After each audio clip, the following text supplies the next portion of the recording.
గడప యొద్ద కనిపెట్టుకుని 34 వచ్చిన ఆ మాటలు ఉంటాయి. అనుదినము నా గడప యొద్ద కనిపెట్టుకుని నా ద్వార బంధముల యొద్ద కాచుకుని నా ఉపదేశం వినువారు అనుదినము అనుదినమట ఆయన గడప దగ్గర కనిపెట్టుకుని ఆయన ఉపదేశం వినువారు.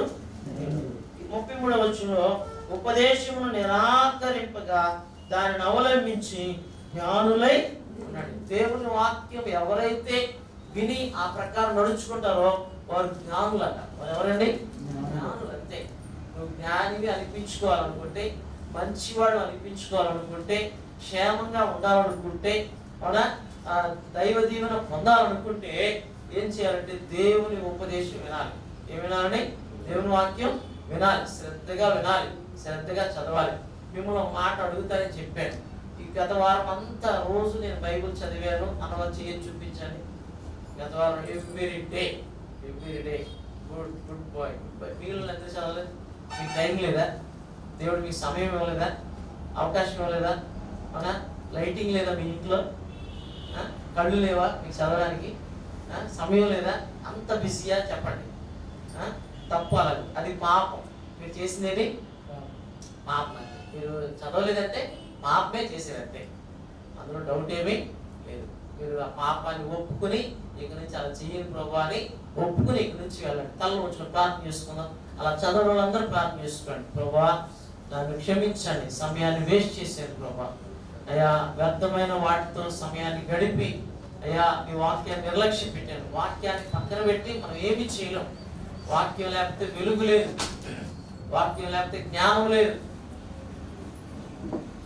క్షమించు ప్రభా, క్షమించు ప్రభా, క్షమించు ప్రభా. భక్తులు వాక్యం చదివి ప్రార్థన చేసుకుని తర్వాత పనులకి వెళ్ళేవాడు, కానీ మనం అలా చేయలేకపోతున్నాం. ప్రభా క్షమించు ప్రభా. ఎవరి వారు ప్రార్థన చేసుకున్నాం. తండ్రి మీకు వందనాలు, మమ్మల్ని క్షమించండి. ఇక నుండి ప్రభా శ్రద్ధగా భయముతో భక్తితో మీ వాక్యాన్ని చదువుటకు నాయన, ధ్యానించుటకు, నెమరు వేసుకోవడానికి నాయన, వాటిని ప్రభా సంభాషించడానికి, వాటిని బోధించడానికి మీ కృప నాకు మాకు దయచేయనుకుంటూ యేసయ్య నామములో ప్రార్థిస్తున్నాము తండ్రి. ఆమేన్. ఆమేన్. హల్లెలూయా. మళ్ళీ వచ్చే వారం అడుగుతాను, అర్థమైందా?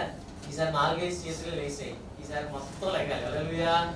మొత్తం అందరూ కూడా చదివి రోజులు అందరూ పైకెత్తి చూపించాలి. మంచిది. దేవుని వాక్యంలోకి వెళ్దాం. మత్తయి సువార్తలోనికి రండి. మత్తయి సువార్తలో ఎన్ని ధన్యతల గురించి చెప్పారు యేసయ్య? 9 ధన్యతల గురించి చెప్పారు. బైబిల్లో కొన్ని వచనాలు, కొన్ని వాక్యాలు అసలు కంఠస్థం వచ్చేయాలి. మీరు బాగా కంఠస్థం చేయాలి. నేను చెప్పి బాగా నోట్ చేసుకోండి. 10 ఆజ్ఞలు కంఠస్థం చేయండి. 1వ కీర్తన కంఠస్థం చేయండి. 23వ కీర్తన కంఠస్థము చేయండి. 121వ కీర్తన కంఠస్థం చేయండి. 127వ కీర్తన కంఠస్థం చేయండి. 128వ కీర్తన కంఠస్థం చేయండి. అదొకటి. 150వ కీర్తన కంఠస్థం చేయండి. ధన్యతలు కంఠస్థం చేయండి.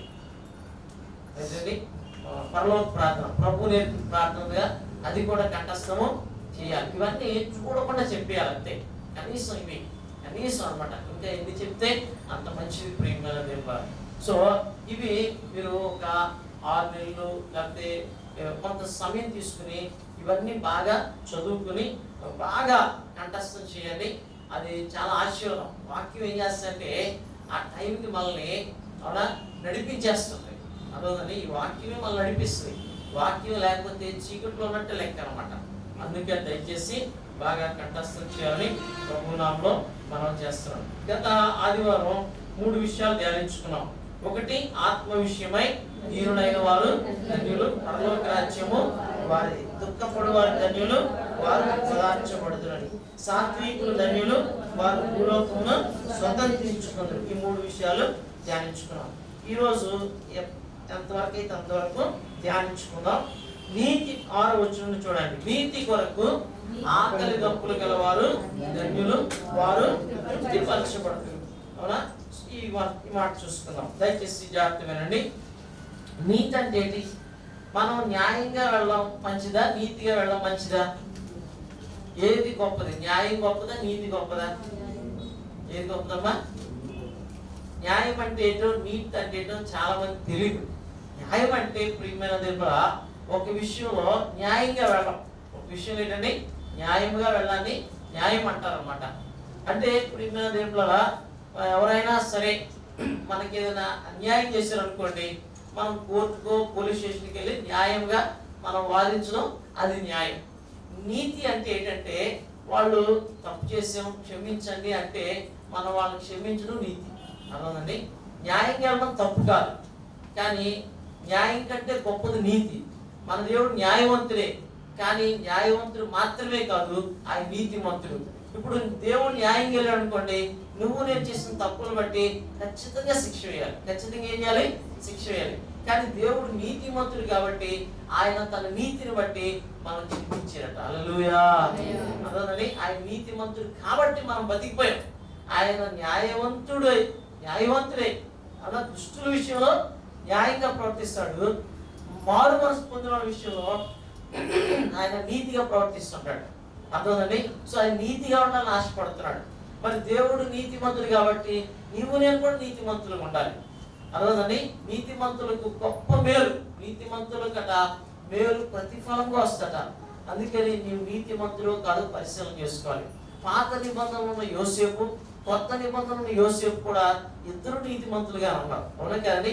పాత నిబంధనలో యాకోబు కొడుకున్నాడు కదా, 11 ఆయన మన ఐగుప్తు దేశాన్ని ఏలిన ఆయన నీతిమంతుడు. యోసేపు ఎవరమ్మా? నీతిమంతుడు. ఎందుకు? తన అన్నలను క్షమించాడు. ఆయన పగ తీర్చుకున్నాడా? తీర్చుకోలేదు. అర్థమండి. సో ఎవరైతే నీతిమంతులో వారు పగ తీర్చుకోరు. అర్థమండి. పగ తీర్చుకునే స్వభావం నీకుంటే న్యాయంగా వెళ్తావు.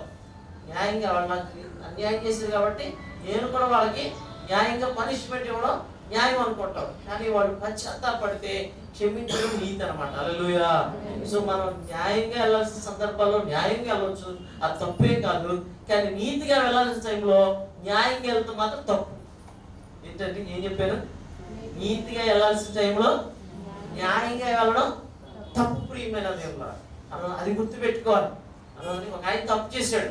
తప్పు చేస్తే ఇంకా ఈయనకి గొడవ వచ్చింది. గొడవ రాగానే ఆయన తప్పు చేసి ఒప్పుకున్నాడు. సారీ బ్రదర్ మిమ్మల్ని అనేసి అంటే సారీ చెప్పు కదా అని పాటను కొట్టాడు. అంటే తప్పు చేసి ఒప్పుకున్నావు కాబట్టి తప్పు చేసిన కూడా కొడతానికి కొట్టాడు అనమాట. అంటే ఆయన సారీ చెప్పినందుకు ఏం చేయాలి? సరే తప్పు గ్రహించావు, సారీ చెప్పావు, సరే ఈ తప్పు ఎప్పుడు చేయకని పెద్దోడిగా మందలించి ఆయన క్షమించి వదిలేరా. ఇప్పుడు ఈయన కొట్టాడు. కొట్టినప్పుడు ఏమైంది? న్యాయం జరిగిపోయింది. ఇంకా నీతి చూపించిందేమీ లేదు. అందుకని ప్రియమైన దేవుడా మనం ఇప్పుడు చాలా మంది నీతికి వెళ్తున్నారు. నీతికి వెళ్ళడం కొన్నిసార్లు తప్పు అయిపోతుంది కూడా. మనం న్యాయంగా వెళ్ళడం కొన్నిసార్లు తప్పు అయిపోద్ది. నీతిగా వెళ్ళడమే రైట్. హల్లెలూయా. అర్థమైందండి. సో అందుకని నీతి కొరకు ఆకలి దప్పులు గలవారు. నూతన నిబంధనలు యోసేపు ఉన్నాడు. మరియా గర్భవతి అని తెలిసి ఆమెను విడిచిపెట్టారు, రహస్యంగా విడిచిపెట్టారు అనుకున్నాడు. న్యాయంగా వెళ్తే ఏం చేయాలి? ఆమె పెళ్లి కాకముందే గర్భవతి అయింది కాబట్టి వ్యభిచారం చేసింది. రాళ్ళతో కొట్టి చంపాలి. న్యాయంగా ఏం చేయాలి? న్యాయంగా అయితే రాళ్ళతో కొట్టి చంపాలి. ఈయన పెద్దలందరినీ సమకూర్చి అవునా నాకు ప్రదానం చేయబడిన తర్వాత ఇలా జరిగింది, వాళ్ళ అమ్మోళ్ళు మోసం చేశారు, ఆమె పాపం చేసింది, ఆమె రాళ్ళతో కొట్టి చంపుదామని ఊరందరినీ తీసుకెళ్ళి ఆమెను కొట్టి చంపాలి. కానీ ఆయన ఏం చేశాడు? నీతిమంతుడట. యోసేపు ఎవరమ్మా? ఒక్క మాట కూడా ఆయన మాట్లాడినట్టు బైబిల్లో రికార్డ్ లేదు. కానీ దేవుడు ఆయన గురించి ఇస్తున్న కితాబ్ ఏంటంటే యోసేపు నీతిమంతుడై ఉండి ఆమెను అవమానపరచనొల్లక రహస్యంగా ఆమెను విడిచిపెట్టాలన్నమాట. అవమానపరచడం మనం ఏం చేస్తుంటాం అంటే ఎదుటోళ్ళు చేసిన తప్పుల్ని బాహాటంగా చెప్పి వాళ్ళని అవమానపరుస్తుంటాం. అర్థమైందండి. వాళ్ళు తప్పు చేశారు కానీ బాహాటంగా చెప్పి అవమానపరచడం అది పాపం. ప్రియమైన నువ్వు నీతిమంతుడు అయితే పరుల గుట్టు బయట పెట్టావు. అర్థమైందండి. కాబట్టి దినాన గమనించవలసిన విషయం ఏంటంటే యోసేపు నీతిమంతుడు కాబట్టి రహస్యంగా ఆమెని విడిచిపెట్టాలనుకున్నాడ. కానీ దేవుడు ఆయన నీతిని చూసి యోసేపు అని యోసేపు దగ్గర దిగి వచ్చి మాట్లాడాడు. హల్లెలూయా. సో నువ్వు నీతిమంతుడు అయితే దేవుడు నిన్ను విడిచిపెట్టు. నీతిమంతుని గురించి బైబిల్లో చాలా మాటలు ఉన్నాయి. నీతిమంతుడట నిత్యము నిలుచు కట్టడం వలె ఉన్నాడట. అర్థమైందండి. నువ్వు నీతిమంతుడు అయితే ఒక మాట గుర్తుపెట్టుకోండి, మనం విశ్వాసాన్ని ఏమో వాడాలి, నీతి ఏమో మనల్ని కాపాడుతుంది. అర్థమని బైబిల్లో ఎఫెసీయులకు రాసిన పత్రిక 6వ అధ్యాయంలో సర్వాంగ కవచం గురించి రాయబడింది. సర్వాంగ కవచంలో విశ్వాసం అనే డాలు పట్టుకోవాలి. ఏం పట్టుకోవాలి? డాల్ అంటే ఏంటి? డాల్ అంటే ఎప్పుడైనా చూసారా? డాల్ అంటే ఒక సైనికుడి చేతిలో ఒక కత్తి కాదు, ఒకటి ఇలా పోలీసులు కూడా ఇప్పుడు ప్రజలు కంట్రోల్ చేస్తున్నప్పుడు వాళ్ళ చేతిలో ఒక పెద్ద ఇంత ఉంటది, అవునా, ఇలా పట్టుకుంటారు, ఆపుతుంటారు. ఏం చేస్తారండి? ఆపుతుంటారు. దాన్ని డాల్ అంటారు అనమాట. సో దీన్ని వాడితేనే, ఇది మన చేతిలో ఉంటది, దీన్ని వాడాలన్నమాట. వాడితేనే మనకు సేఫ్టీ. అపవాది వేస్తున్న అగ్ని బాణాల నుంచి విశ్వాసం అనే డాల్ని పట్టుకుని ఆపుతూ ఉంటే అది అవి ఆగిపోతాయి. దీన్ని వాడలేదనుకోండి, అవి అపవాది వేసిన అగ్ని బాణాలు, మనుషులు వేసిన ఆయుధాలు మనకు వచ్చి తగులుతాయి. అందుకే విశ్వాసాన్ని వాడాలి. నీతి ఏం చేస్తుంటే మనం వాడాల్సిన అవసరం లేదు. నీతి గురించి భక్తుడు పౌలు గారు అంటారు, నీతి అనే మైమరువు తొడుక్కోవాలి. ఏది తొడుక్కోవాలి? నీతి అనే కవచం మనం ధరించుకుని ఉంటాం. ఇప్పుడు నేను మామూలుగా ఉన్నా సరే, ఏదైనా ఎవరైనా అగ్నిబాణం వేసినా దానికి తగిలి పడిపోద్ది. అర్థండి? కవచం ఏంటండి? దానికి కవచం ధరించుకున్నాం, దాన్ని ఇంకా అది ఉంది కాబట్టి దాన్ని క్షణం వాడాల్సిన అవసరం లేదు. ఈ విశ్వాసాన్ని మాత్రం క్షణం వాడుతుండాలి. నీతిని మాత్రం కలిగి ఉంటే అది మనల్ని కాపాడేస్తుంది. అదవుతుందన్నమాట. హల్లెలూయా. అందుకని విశ్వాసాన్ని వాడాలి. అందుకే విశ్వాసాన్ని వాడే కొద్ది అధికం అవుతుంది. అవునా? మీరు విశ్వాసాన్ని వాడకపోతే ఉన్న విశ్వాసం కూడా ఊడిపోతుంది. అదవుతుంది. సమస్యలు వచ్చినప్పుడు విశ్వాసాన్ని వాడుతున్నావా నువ్వు, లేకపోతే అలా వదిలేస్తున్నావు, డాల్ పక్కన పెట్టావు అనుకోండి, ఏమవుద్ది? అవునా? మనకే నష్టం. నీతిని మనం ధరించుకున్నాం అనుకోండి, అది మనల్ని కాపాడుతుంది. అందుకే నీతి మనల్ని నీతి మరణం నుండి రక్షిస్తారు. సో అందుకే నీతి కొరకు ఆకలి దప్పులు గలవారు ధన్యులు, వారు తృప్తిపరచబడతారు. నీతిగా ఎవరైతే జీవిస్తారో వారు తృప్తిగా ఉంటారు అంతే. కాబట్టి దినాన మనము నీతిమంతులు అని చెప్పగలిగితే చాలు. ఏం చెప్పగలిగితే చాలండి? నీతిమంతులు. అప్పుడప్పుడు అనిపిస్తుంది, ఒకసారి వాక్యం చదువుతున్నప్పుడు దేవుడు నాతో మాట్లాడంటే, నీకంటే మీ నాన్న నీతిమంతుడు అని ఒకసారి నాతో మాట్లాడినట్టు అనిపించింది. మా నాన్నగారు నాకంటే నీతిమంతుడట. దేవుడు ఆ మాట నాతో చెప్తే నేను చాలా హ్యాపీ అయిపోయాను. కానీ నేను అంత నీతిగా ఉండలేకపోతున్నాను. ప్రభుత్వంలో ప్రార్థన చేసుకుంటున్నాను, ఇంకా నీతిగా ఉండడానికి ప్రయత్నం చేస్తాను. హల్లెలూయా, హల్లెలూయా. అర్థమవుతుందండి? సో మా నాన్నగారు నీతిమంతుడు నేను చెప్పగలను. దేవుడు కూడా దాన్ని ధృవీకరించి, నీకంటే మీ నాన్నగారు నీతిమంతుడు నాతో చెప్పడాన్ని బట్టి నేను ఇంకా మార్చుకుంటూ వస్తున్నాను. సో మనం నీతిమంతులు ఉంటేనే పరలోకానికి వెళ్తాం. హల్లెలూయా. ఎక్కడికి వెళ్తామమ్మా? పరలోకానికి వెళ్తాం. క్రైస్తవులమైనంత మాత్రాన పరలోకానికి వెళ్తామని గ్యారెంటీ లేదు, కానీ నీతిమంతులు మాత్రం ఖచ్చితంగా పరలోకానికి వెళ్తారు. అది గుర్తు పెట్టుకోను. అందుకే నీవు పరిశీలన చేసుకో, నీతిమంతుడువా కాదా. ఏంటంటే పరిశీలన చేసుకోవాలి. నీతిమంతుడు అంతే. అవునా? ప్రసంగం చేయకపోయినా పర్లేదు, మాటలు పాడకపోయినా పర్లేదు, నీతిమంతుడువా కాదా పరిశీలన చేసుకో. నువ్వు నీతిగా జీవించు. నీతి కొరకు ఆకలి దప్పులు అంటే, నీతి అంటే దేవుడే. అవునా? దేవుని యందు విశ్వాసం ఉంచడమే నీతి. దేవుని యందు విశ్వాసం ఉంచి నీతిమంతులుగా తీర్చబడమే నీతి. దేవుని వాక్యానుసారంగా జీవించడమే నీతి. ప్రియమైన దేవుడా, అర్థండి? మనుషుల నీతి వేరు, అవునా, సామాజిక నీతి వేరు, అవునా, రాజకీయ నీతి వేరు, దేవుని నీతి వేరు. ఇంకా ధర్మశాస్త్రములకు వేరుగా దేవుని నీతి ఉందని దేవుని వాక్యం సెలవిస్తుంది. అవునా? ధర్మశాస్త్రం ప్రకారం నడుచుకోవడం మంచిదే, కానీ దానికంటే గొప్పది దేవుని నీతి. అర్థమవుతుంది? సో ఆ నీతిలో మనం పాలివారు కావాలి. హల్లెలూయా. ఆ నీతి కొరకు ఆకలి దప్పులు గలవారు ధన్యులని దేవుని వాక్యం సెలవిస్తుంది. మన దేవుడు నీతిమంతుడు కాబట్టి మనల్ని కూడా ఏం చేయాలనుకుంటున్నాడు? నీతిమంతులుగా చేయాలనుకుంటున్నాడు. అంతే అంతే. మనం నీతిమంతులుగా చేయడానికి పిలిచాడు తప్ప, అవునా, క్రైస్తవులు ఉండడానికి పిలవలేదు, చర్చ్ మెంబర్స్ గా ఉండడానికి పిలవలేదు. మనం నీతిమంతులుగా చేయవాడు ఆయనే. హల్లెలూయా, హల్లెలూయా. అది గుర్తుపెట్టుకోండి. నీతిమంతులు హ్యాపీగా ఉంటారు. నీతిమంతులట, అవునా, ఎలా తింటారండి? ఆశ తీరా తింటారట. భక్తులు కడుపారా తింటారట. ఎలా తింటారు? భక్తులు ఎలా తింటారు? కడుపు పడేలా తింటారు. నీతిమంతులు ఆకలి తీరేలాగా భోజనం చేస్తారు. వాళ్ళకి నీతిమంతులు దేవుడు ఆకలి కొననీయడట. ఏం చేయమా? ఆకలి కొనలేడు. కాబట్టి దినాన ప్రియమైన దేవుని బిడ్డలారా, మనం నీతిమంతులం అయితే దేవుడు మనలను ఆకలి కొననీయకుండా పోషించి సంరక్షిస్తాడు. హల్లెలూయా. కాబట్టి నువ్వు నీతి కొరకు ఆకలి దప్పులు కలిగి ఉండు. దేవుడు నిన్ను ఫస్ట్ ఇప్పుడు కొడుకునే పరిస్థితి రానివ్వడు. ఆ మాట జ్ఞాపకం చేసుకోండి. కనికరం గల వారు ధన్యులు, వారు కనికరము. ఎవరు ధన్యులట? చెప్పగలరా కనికరం గలవాడు అని? మేము యోబు కనికరం గలవాడట. ఎవరు కనికరం అండి? యోబు కనికరం గలవాడు. అవునా? కనికరం ఉంది అని మనం ఎలా చెప్పగలం? కనికరం ఉంటే రెండు క్వాలిటీస్ మీలో స్పష్టంగా ఉంటాయి. అవి లేకపోతే నీకు కనికరం లేదని గుర్తుపెట్టుకో. ఒకటి యథార్థత, రెండోది సహనం. ఈ రెండు లేకపోతే నీకు కనికరం లేదు. నోట్ చేసుకోండి. ఈ రెండు ఉన్నోళ్ళు మీరు కనికరం గలవాళ్ళు అయి ఉంటాం. ఈ రెండు లేనోళ్ళు కనికరం లేనోళ్ళు అన్నమాట. అలా ఒక మాట చదువుతున్నాం చూడండి. యాకోబు పత్రిక 5వ అధ్యాయం 11వ వచనం చూడండి.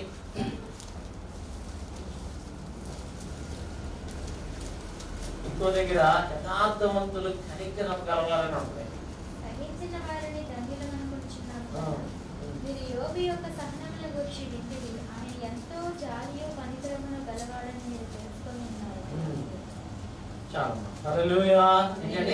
ఎంతో జాలి, సహనం గురించి విన్నారు. సహనం ఉంది కాబట్టి జాలి కనికరం అనే క్యారెక్టర్ డెవలప్ అయింది. సహనం లేని వాళ్ళకి జాలి లేదు, కనికరము. సో నీకు సహనం ఉంటే వాళ్ళ మీద జాలి చూపిస్తాం, లేకపోతే లేదంతే. అందుకే అన్నాను, సహనము యథార్థత అని రెండు క్యారెక్టర్స్ లేని వాళ్ళు మీరు కనికరం గలవారు కాదు. ఇప్పుడు నుంచి అయినా యథార్థం ఉండడానికి, సహనం కలిగి ఉండడానికి ప్రయత్నం చేయండి. అప్పుడు మీలో కనికరం అనే క్యారెక్టర్ డెవలప్ అవుతుంది. అర్థమైందా? మన దేవుడు కనికరం గలవాడు. ఈ దేవుడు యెహోవా కనికరం గలవాడు కనుక ఆయన నీ చెయ్యి విడిచిపెట్టాడు. అవునా? పరలోకమున తండ్రి కనికరం గలవాడైనట్టు మీరును కనికరం గలవారై ఉండండి అని యేసయ్య యోగా సువార్త 6వ అధ్యాయంలో చెప్పాడు. అవునా కదండి? సో మనం కనికరం గలవారమై ఉండాలి. కనికరం గలవారు ధన్యులు, వారు ఏమవుతారు? కనికరం పొందుతారు.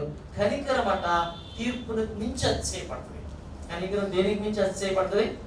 తీర్పుకు మించి అతిశయపడుతుంది. తీర్పు వచ్చినా కూడా ఒకవేళ తీర్పు నిలబడాల్సి వచ్చినా కనికరం కలిగి ఉంటే మనం భయపడాల్సిన పరిస్థితి మనకి రాదు. ఆ విషయం జ్ఞాపకము చేసుకోండి. అందుకనే దేవుని బట్టి ఏం కలిగి ఉండాలి?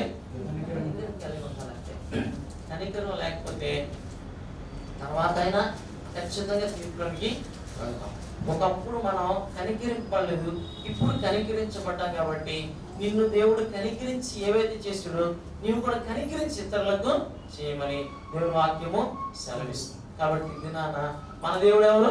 కనికరం గలవాడు. మనం ఏమై ఉండాలి? కనికరం కలిగి ఉన్నదంతా అందరం పంచేయమని కాదు నా ఉద్దేశం. ఏంటండి? కనికరం కలిగి సువార్త చేయాలి. అర్థమైందండి? కనికరం కలిగి ఏం చేయాలమ్మా? సువార్త చేయాలి. కనికరం కలిగి ప్రార్థన చేయాలి. కనికరం కలిగి అప్పుడు చేయగలిగితే ఏదైనా చేయాలి. చేయాల్సిన వ్యక్తులకే చేయాలి, అందరికీ చేయకూడదు. కొంతమంది ఏం చేస్తారంటే తోడేళ్ళకి పెడతారు, గొర్రె పిల్లలు పెట్టడం మానేసి. అది కనికరం కాదు. ఏదమ్మా? తోడేళ్ళు పెట్టడం కనికరం అమ్మా? గొర్రె పిల్లలు పెట్టడం కనికరం. అర్థమవుతుందండి? తోడేళ్ళకి పెట్టి నేను చాలా చేస్తానని ఫీల్ అవుతాను. అవునా? తాగుబోతులకు పంచుతూ ఉంటారు. దాంతో దానకర్రులు లేనట్టు ఫీల్ అవుతారు. అవునా కదండి? ఆయన అలాగే చెప్తున్నాడు. అవునా? తాగుతాడట, ఆయన తాగేది 200లేనట, కానీ పంచేది మాత్రం 2000, 20,000. అర్థమవుతుంది? ఆయన కనికరం గల ఫీల్ అవుతున్నాడు. అవునా? ఆయన కనికరమా? ఒరే బాబు, అది కాదు బాబు పంచడం అంటే. అవునా? పేదవాళ్ళకి ఇవ్వు. అవునా? అది పంచడం అంటే. తాగే వాళ్ళకి ఇవ్వడం నువ్వు పంచడం కాదు, లేకపోతే కనికరం చూపించడం కాదు అని చెప్తూ ఉంటాను. కాబట్టి ప్రియమైన దేవుని బిడ్డలారా గమనించండి, తోడేళ్ళకు కనికరం చూపించొద్దు, గొర్రె పిల్లలకు కనికరం చూపించాలి. ఎవరికండి? అవసరత ఉన్న వాళ్ళకి కనికరము చూపించాలి. అది కనికరం అంటే. కాబట్టి దినాన నువ్వు కనికరం గలవాడవని అనిపించుకోవాలంటే ఖచ్చితంగా ప్రియమైన దేవుడా యథార్థం ఉండాలి, సహనం కలిగి ఉండాలి. అప్పుడే కనికరం నీకు డెవలప్ అవుతుంది. అప్పుడు నీవు కనికరం కలిగి జీవిస్తావు. నిన్ను నన్ను కూడా దేవుడు ఒకరోజు యోబులాగా కనికరం గలవాడు అంటారు. హల్లెలూయా, హల్లెలూయా. ఆ విషయం జ్ఞాపకం చేసుకున్నాం. తర్వాత 8వ వచనం చూడండి. హృదయ శుద్ధి గలవారు ధన్యులు, వారు దేవుని. ఏంటండి హృదయ శుద్ధి? పరిశుద్ధత. ఏంటి కావాలండి? పరిశుద్ధత. ప్రియమైన దేవుడు, పరిశుద్ధత చాలా ప్రాముఖ్యమైన విషయం అన్నమాట. మన దేవుడు ఎవరు? పరిశుద్ధుడు. మనం ఎవరు? పరిశుద్ధులు ఉండాలి. దేవుడు మనల్ని పరిశుద్ధులుగా చేస్తున్నాడు. యేసయ్య తన రక్తంతో కడిగి మనలో పరిశుద్ధులుగా చేస్తున్నాడు. వాక్యం ద్వారా కడిగి పరిశుద్ధులుగా చేస్తున్నాడు. తన నామములో కడిగి పరిశుద్ధతలోనికి నడిపిస్తున్నాడు. అయితే మనం మంచోళ్ళమే కానీ పరిశుద్ధులు కాదు. మంచితనానికి పరిశుద్ధతకి చాలా తేడా ఉంది. నక్కకి నాగలోకానికి అనే పదం వాడతారు, మీకు తెలుసా? ఏదైనా వ్యత్యాసం చూపించాల్సి వచ్చినప్పుడు పూర్వ రోజుల్లో ఆకాశానికి భూమికి ఉన్నంత తేడా, నక్కకి నాగలోకానికి అంటే భూమికి పరలోకానికి ఉన్నంత తేడా, మంచితనానికి పరిశుద్ధతకి అంత తేడా ఉంది. మీరు మంచోళ్ళు అయి ఉండొచ్చు కానీ పరిశుద్ధులు మాత్రం కాకపోతే దేవుని రాజ్యానికి వెళ్దాం. అర్థమని మంచోళ్ళు అంటే ఫర్ ఎగ్జాంపుల్ సింపుల్గా చెప్తాను. అంటే ఇప్పుడు ₹1,00,00,000 ఉన్నాయి, అవునా? ₹1,00,00,000 ఉన్నవాడు లంచం తీసుకోలేదు అనుకోండి, అవునా? అన్యాయంగా సంపాదించలేదు అనుకోండి, అది మంచోడు. అది ఎవరమ్మా? మంచోడు. ఈరోజు నాకు తినడానికి ఠికాణా లేదు, అవునా? భోజనం లేదు, కానీ అవకాశం దొంగతనం చేయడానికి, అన్యాయం చేయడానికి, అయినా సరే నువ్వు తప్పు చేయకుండా పాపం చేయకుండా అనుకోండి, అది పరిశుద్ధత. అర్థమైందండి?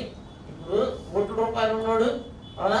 ₹100 అన్యాయంగా తీసుకోకుండా ఉండడం మంచితనం, లేకపోతే ₹100 ఇవ్వడం మంచితనం, అంతే తప్ప అది పరిశుద్ధత కాదు.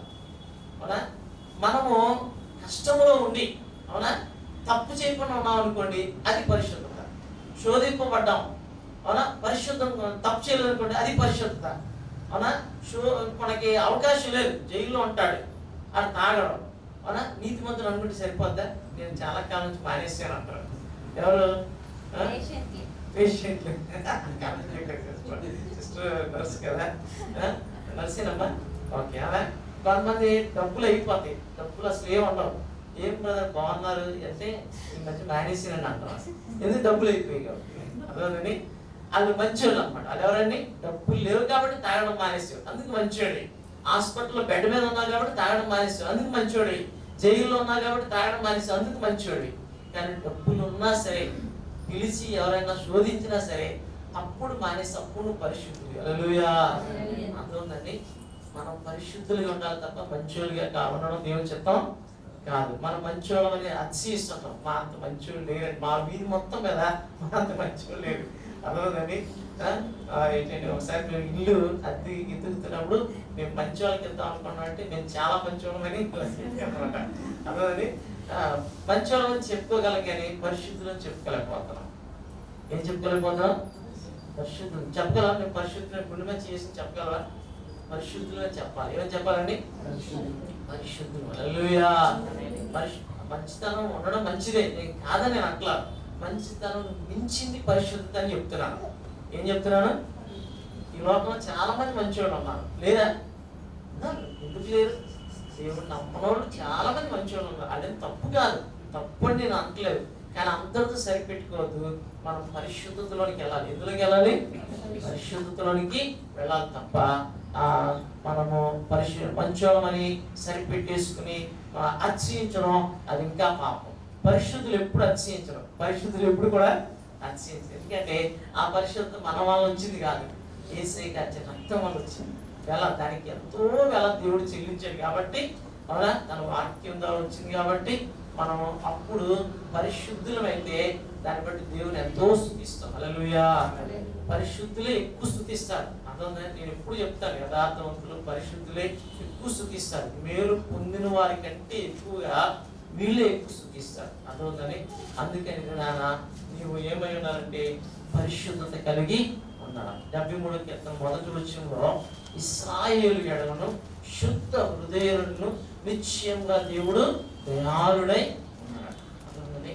సో పరిశుద్ధత చాలా ప్రాముఖ్యమైన విషయం. 22వ అధ్యాయం చూడండి, సామెతల గ్రంథం 22వ అధ్యాయము. అక్కడ ఒక మాట ఉంటుంది, హృదయ శుద్ధిని ప్రేమించు దయగల మాటలు పలుకు వారికి రాజు 11వ వచనం ఉంటుంది. హృదయ శుద్ధిని ప్రేమించు దయగల మాటలు ఎవరైతే పలుకుతారో వాళ్ళకట రాజు స్నేహితులు అయిపోతాడు. నువ్వు ఎంత పేదోడువైనా ఎంత చదువుకున్నోడువైనా సరే హృదయ శుద్ధిని ప్రేమిస్తే ఖచ్చితంగా రాజు స్నేహితులు అయిపోతాడట. అవునా? ఆ రాజు యేసయ్య. హల్లెలూయా. అర్థమైందండి? అర్థండి. అందుకని హృదయ శుద్ధి గలవారు ధన్యులు వారు దేవుని చూచారు. భక్తుడు ఈ పాట రాశాడు. ధనములన్నిటికన్నా ధరలో హృదయ శుద్ధి మేలని అనుభవముతో నేను తెలుసుకున్నాను. ఏది మేలట? ధనములన్నిటికంటే హృదయ శుద్ధి మేలట. అందుకే ఇది నాన్న పరిశుద్ధత చాలా ప్రాముఖ్యమైన విషయం. మనం పరిశుద్ధులమై ఉండాలి. నేను ఒక మాట చెప్తాను, పరిశుద్ధులు బలవంతులు. పరిశుద్ధులు ఎవరు? బలవంతులు. బలవంతులే ఫలవంతులు. గుర్తుపెట్టుకోండి. బలవంతులు కాకపోతే నువ్వు ఫలించవు, అది గుర్తుపెట్టుకోండి. అవునా? అందుకే మొదట పరిశుద్ధత యేసయ్య దగ్గరికి మార్గం కాదు, యేసయ్య పరిశుద్ధ దగ్గర మార్గం. అది గుర్తుపెట్టుకోవాలి. ఏంటండి? నేను పరిశుద్ధంగా ఉంటే దేవుడి దగ్గరికి వెళ్ళగలను అనుకోవద్దు. నువ్వు దేవుడి దగ్గరికి వెళ్తే పరిశుద్ధులు అవుతావు. ఎక్కడికి వెళ్తే? పరిశుద్ధంగా ఉండి దేవుడి దగ్గరికి వెళ్ళాలా? దేవుడి దగ్గరికి వెళ్ళి పరిశుద్ధులు అవ్వాలా? చాలా మంది అంటారు, నేను తాగుడు మానేసి తెచ్చుకొస్తాను అంటాం. ఏం మానేసాగా? తాగుడు మానేసి నువ్వు చర్చికి రావాల్సిన అవసరం లేదు. ఎందుకంటే నువ్వు మానేసి పరిశుద్ధులు అయిపోయి నీతి మంది ఇంక దేవుడు అవసరం లేదు నీకు. నువ్వు తాగుతున్నావు కాబట్టి, బలహీనత ఉంది కాబట్టి ఆ బలహీనతనే దేవుడి దగ్గర రావాలి. మానకూడదు. మానకుండా దేవుడి దగ్గరికి వస్తే దేవుడు మానిపిస్తాడు. హల్లెలూయా. అర్థం తన మాటలు. కాబట్టి ప్రియమైన దేవుని బిడ్డలారా, ఈ దినాన మనం ఏమై ఉండాలి? పరిశుద్ధులమై ఉండాలి. ఏమై ఉండాలి? ఈ క్యారెక్టర్స్ అన్ని దేవుళ్ళు ఉన్నాయి. అవి మనలో ఉండాలని దేవుడు ఆశపడుతున్నాడు. అవి ఆపాదించడానికి, ఆ లక్షణాలు ఇవ్వడానికి యేసే మనల్ని పిలిచాడు. హల్లెలూయా. వాగ్దానాలు ఇచ్చాడు. ఆ మాట చదువుకొని ప్రార్థన చేసుకుందాం. మిగిలిన విషయాలు తర్వాత చూసుకుందాం. పేతురు రాసిన మొదటి పత్రికలోనికి రండి. రెండో పత్రిక మొదటి అధ్యాయం చూడండి. మొదటి అధ్యాయం 2-3 వచనాలు చదువుకొని ప్రార్థన చేసుకుందాం. అందరూ తీయండి, నాతో పాటు చెప్పండి. తన మహిమను బట్టి, గుణాతిశయములను బట్టి మనలను పిలిచిన వాని గుర్చిన అనుభవ జ్ఞానం మూలముగా ఆయన దైవ శక్తి భక్తికి జీవమునకును భక్తికి కావలసిన వాటన్నిటిని మనకు దయచేయుచున్నందున దేవుని గూర్చినట్టు మన ప్రభు అయిన యేసుని గూర్చినట్టునైనా అనుభవ జ్ఞానం మూలముగా మీకు కృపయు సమాధానమును విస్తరించునుగాక. కూడా ఆ మహిమ గుణాతిశయములను బట్టి ఆయన మనకు అమూల్యములను అత్యధికములైన వాగ్దానములను అనుగ్రహించి ఉన్నాడు. ఆశను అనుసరించుట వలన లోకమందున్న భ్రష్టత్వమును ఈ వాగ్దానముల మూలముగా మీరు తప్పించుకొని దేవ స్వభావమునందు మాలివారగునట్లు వాటిని అనుగ్రహించెను. మళ్ళీ చెప్తున్నానండి, దేవుడు మహిమ గుణ లక్షణాలు కలవాడు. ఆ మహిమ గుణ లక్షణాల్లో మనం పాలివారము కావాలి. అవి మనలో కూడా రావాలి. లోకంలో భ్రష్టత్వం ఉంది. ఏముందమ్మా? భ్రష్టత్వం ఉంది. మనలో ఏముంది? దురాశ ఉంది. లోకంలో ఏముంది? భ్రష్టత్వం. మనలో ఏముంది? దురాశ ఉంది. ఈ దురాశను జయించాలంటే, ఆ భ్రష్టత్వాన్ని తప్పించుకోవాలంటే దేవుడు వాగ్దానాలు చేస్తున్నాడు. ఆ వాగ్దానాలు నమ్మాలి. ఏం నమ్మాలి? ఆ వాగ్దానాలు నమ్మి ఇప్పుడు మనం ఏం చేయాలంటే ఆయన మహిమ గుణాతిశయాల్లో పాలివారం అయ్యి దైవ దీవెనలు పొందాలి. హల్లెలూయా. అందుకని దినాన దేవుడు తన స్వభావంలో పాలివారం అవ్వాలని వాగ్దానాలు ఇచ్చాడు. ఇలా దీవిస్తాను, ఇలా దీవిస్తాను, ఇలా దీవిస్తాను, ఇలా చేస్తాను వాగ్దానం ఇచ్చాడు. ఆ వాగ్దానాలు నమ్మి ఏం చేయాలంటే దురాశను విడిచిపెట్టి లోకమున్న భ్రష్టత్వాన్ని తప్పించుకునేలాగా వాగ్దానాలు నమ్మి ఆ ప్రకారం జీవిస్తూ దేవుని స్వభావంలో పాలివారం అయితే ఆ దీవెనలు మనకి, మన కుటుంబానికి తరతరాలు ఉంటాయి. ఎప్పుడు ఉంటాయమ్మా? తరతరాలు ఉంటాయి. నీతిమంతుల పిల్లలు వారి తదనంతరం దీవించబడిపోతారు. అందుకని కొన్నిసార్లు మన పిల్లలకి ఆస్తి, నీతిమంతుడు తన పిల్లల్ని ఆస్తికర్తలు చేస్తారు. అది రైటే. కొన్నిసార్లు ఏమీ ఉంచలేకపోవచ్చు, కానీ నీతిగా జీవించి చనిపోతే నీ పిల్లల్ని ఎప్పుడు విడిచిపెట్టడు. హల్లెలూయా. అందుకని ప్రియమైనదిగా నీతిగా ఉండండి, కనికరం కలిగి ఉండండి, పరిశుద్ధం కలిగి ఉండడానికి ప్రభునందు విశ్వాసం ఉంచండి. అప్పుడు మనల్ని విడిచిపెట్టడు, పిల్లల్ని విడిచిపెట్టడు, మన సంఘాన్ని దేవుడు విడిచిపెట్టాడు. తనలో ఉంచుకొని ప్రార్థన చేసుకున్నాం. కళ్ళు మూసుకొని ఈ 3 లక్షణాలు దేవుల్లో ఉన్నాయి. ఈ 3 లక్షణాలు మనలో కూడా ఉండాలి, నాలో ఉండాలి. ఉన్నాయి దేవుని అన్నం, కానీ ఎంత మోతాదులో ఉన్నాయి. తక్కువ ఉంటే తక్కువ మార్కులు వస్తే 35 కంటే తక్కువ వస్తే ఫెయిల్ అయిపోయినట్లే. 35 వస్తే కనీసం పాస్ అయినట్లు లెక్క. అవునా? అట్లీస్ట్ 35 పైన ఉండాలి కదా. ఎంత ఉన్నాయి ఒకసారి ఆలోచించి. 35 లోపు ఉన్నదా, 35 పైన ఉన్నాయా? ప్రార్థన చేసుకోండి, పరిశీలన చేసుకోండి. ఈ లక్షణాలు నీలో ఎంత ఉన్నాయి? నీకు కనీసం పాస్ మార్క్ వస్తుందా? ఈ రోజు అందరూ ఫస్ట్ క్లాస్లోను టాప్ ర్యాంక్లోనూ ఉండాలని ఆశపడుతున్నారు. అవునా? 80, 90, 95. అవునా? ఎంత అవునా కాంపిటీషన్ ఈ లోకంలో. వాటి కోసం మనం అవునా దివారాత్రులు ప్రయాసపడుతున్నాం. మరి దీనికోసం ఎంత ప్రయాసపడుతున్నాం? ప్రార్థన చేసుకోండి. హల్లెలూయా, హల్లెలూయా, హల్లెలూయా. యేసయ్యా మీకు వందనాలు. అయ్యా మీరు నీతిమంతులు కాబట్టి నాకు క్షమాపణ వచ్చింది. అయ్యా మీరు కనికరం కలవారు కాబట్టి నేను క్షమించబడ్డాను. మీరు పరిశుద్ధులు కాబట్టి నా కోసం ప్రాణం పెట్టారు, నన్ను పరిశుద్ధులుగా చేయడానికి. హల్లెలూయా. నువ్వు పరిశుద్ధులు అయితే అస్సలు గర్వించవు, అస్సలు గర్వించవు. ఎందుకంటే మనకు వచ్చిన పరిశుద్ధత మనం డబ్బులు ఇచ్చి కొనలేదు, మనం ప్రయాసపడి సంపాదించుకోలేదు. దేవుడే మనల్ని పరిశుద్ధులుగా చేశాడు, దేవుడే మనల్ని నీతిమంతులుగా చేశాడు. హల్లెలూయా, హల్లెలూయా, హల్లెలూయా. ప్రార్థన చేసుకోండి, ఎవరికి వారు ప్రార్థన చేసుకోండి, కళ్ళు మూసుకోండి. ఈ 3 లక్షణాలు మనలో దేవుడు పిప్పార చేసేలాగా ఎవరైనా ఒక ప్రార్థన చేయండి. బ్రదర్స్ అయినా సిస్టర్స్ అయినా సరే. ఈ లక్షణాలు లేకపోతే మనం ఆత్మీయంగా ఎదగలేము, ఆర్థికంగా ఎదగలేము, కుటుంబంలో నెమ్మది సమాధానం ఉండదు. అందుకని ఒకరినొకరు క్షమించుకోకపోతే, ఒకరినొకరు ప్రేమించుకోకపోతే, నీతిగా భక్తిగా ఉండకపోతే సమాధానం ఉండదు. అందుకే చాలా ఇంపార్టెంట్. అటు ఆత్మీయ జీవితానికి, కుటుంబ జీవితానికి, అలా నిత్య రాజ్యానికి ఇంపార్టెంట్ అనమాట. ప్రార్థన చేస్తుంది. ఎవరైనా ఒకరు ప్రార్థన చేయండి. ప్రార్థన చేస్తారా? బ్రదర్స్ కానీ ప్రభువుని సంస్కారంలోకి వెళ్ళే ముందు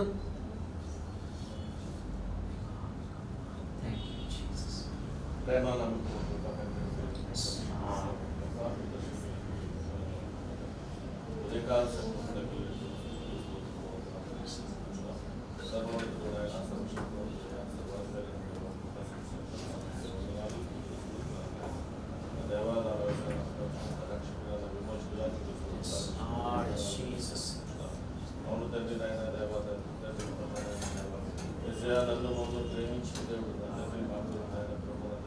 ఆ పిలువ సిలువలో నేను యాగమైన మా కొరకు ఆయన ఆ పిలువ సిలువలో నేను రక్తం కాల్చిన